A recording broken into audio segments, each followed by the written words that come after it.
Mo, what's going on? So we just found out one of them big old gang dudes got arrested for basically being a gang guy, right? But the interesting part about this whole story was he portrayed himself as a music executive. Now you know this is important. If you follow me, you know why this is important. But I do want to shine a light on why do people who engage in criminal activity find it lucrative to target young musicians or musicians alike. So, if you're interested in conversations like this, make sure you hit that follow button because your boy will be cooking for the next couple of minutes. But basically, I do want to explore. Um, we've talked before on my YouTube channel. If you haven't, make sure you subscribe there about why gang affiliation does hinder your musical career and it does not help you and things like that.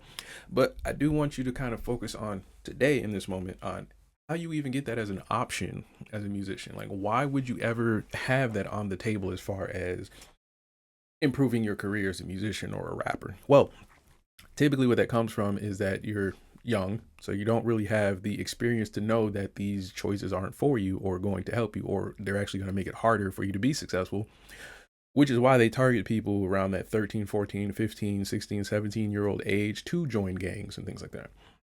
But once you realize that, okay, I'm a musician, I'm trying to rap and make people dance in the club and shake their tail feathers, doing work for the streets isn't really helping me do that.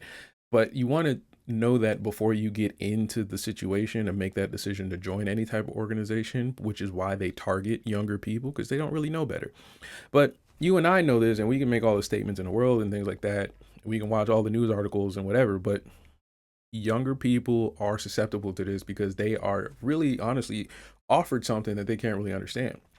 And what do you mean, Dane? What do you mean you're offered something you can't really understand? You ever been offered a credit card before? Did they make it sound like a bad idea? No, no, they didn't make credit card sound like a bad idea. And if you've ever had trouble with a credit card, you kind of realize that it was a bad idea after you got the credit card. And that's kind of what happens with most of these situations when it comes to like people using their gang affiliation to get involved in the music career. They think that this is going to help them by some kind of fake leverage or some kind of false sense of power when in actuality you were actually aligning yourself with something that has nothing to do with music at all. Zero. And so this particular guy, he went down for basically using nonprofit organizations and things like that, basically showing people on the front that he's a music executive, but on the back end, he was actually running a criminal enterprise. You see what I'm saying? So it was easy for him to trick parents who knew nothing or like younger musicians who knew nothing into either doing his work or becoming connected to maybe things that are involved in his criminal enterprise. And that's a problem for people like me because I am not affiliated with any criminal organizations. And the things about that organization hinder people like me because I have to now do videos like this to create some kind of deference, I guess you could say, on whether or not you, as a fan, or if you're watching this as an artist, should or should not make the decisions to affiliate yourself with these organizations. So you may say, well, that's not your place to do that. This is America. You can do what you want. Yeah, that is true. But it's also my duty as a musician to make this statement. See, as a fan, when I was like 9 years old or 10 years old, it was cool to watch like all the articles of these rappers going broke and seeing your favorite artist die from drug addiction and stuff like that. Now that I am an actual artist, it hits a little different. For example, when you guys are sitting in your car listening to like rappers talk about, oh, I shot a guy, I shot a guy, or I caught the ops and I stabbed the person. Like when you hear that stuff, it kind of just floats by. Like you don't have to think about it. It doesn't lay heavy on your heart.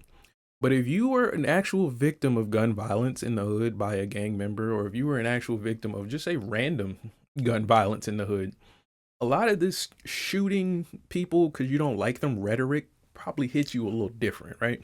So to parallel that to my situation, when I see musicians join the music industry and then they wind up going to jail for gang activity, or they wind up getting killed for gang activity or drug charges or things that have nothing to do with music or music law, I raise an eyebrow because I go, oh, well, wait, hold up. I'm a musician. He's a musician. How did he make that misstep? whoa, what happened there? And when you say it one time, it's like, all right, that's weird. But then when you say it from the 90s to the 2000s to the 2010s, or now we're in halfway through the 2020s, and we're still having the same conversations about musicians being connected to criminal enterprises, you got to beg the question of, well, how far away am I from that problem? How close to home really is that problem? With, like, I'm an independent musician, for example, so like most of my career and the things you see online from me, like 99% of the things you see from me are from me. There is no company. I'm not signed with Warner Brothers. There's no record label. There's no disclaimer saying, hey, these are the thoughts. And there's nothing, right? So it hits a little different when I have to go into the studio and I have to do a feature with an artist or a manager or some kind of club owner. You see how it starts to hit a little different now. Whereas I'm not affiliated. I'm not or with no group, no label or nothing that I'm not got no band or nothing. So it hits different when you see conversations about how artists should move, and it's more related to a criminal lifestyle than a business lifestyle. And this is again something I'm going to keep reiterating over time. You'll see more conversations like this on my YouTube channel, but I have to reiterate this because I went to school for music and I've seen a lot of young musicians get discouraged from pursuing their musical career because of these organizations or because of their witness of how these organizations connect themselves in the music industry. So if this is interesting to you, let me know and I'll have more conversations in deep. I'm being intentionally vague because I know that I want you to focus on the music. So if you have any details about what particular case or stories that I'm trying to reference, just ask me in the comments, I'll tell you. But this particular video is about artists understanding their role in their own music career and whether or not they're actually taking the initiative to be intentional. And so, like I said, if you want more conversations like this, make sure you follow for more, and I'm out.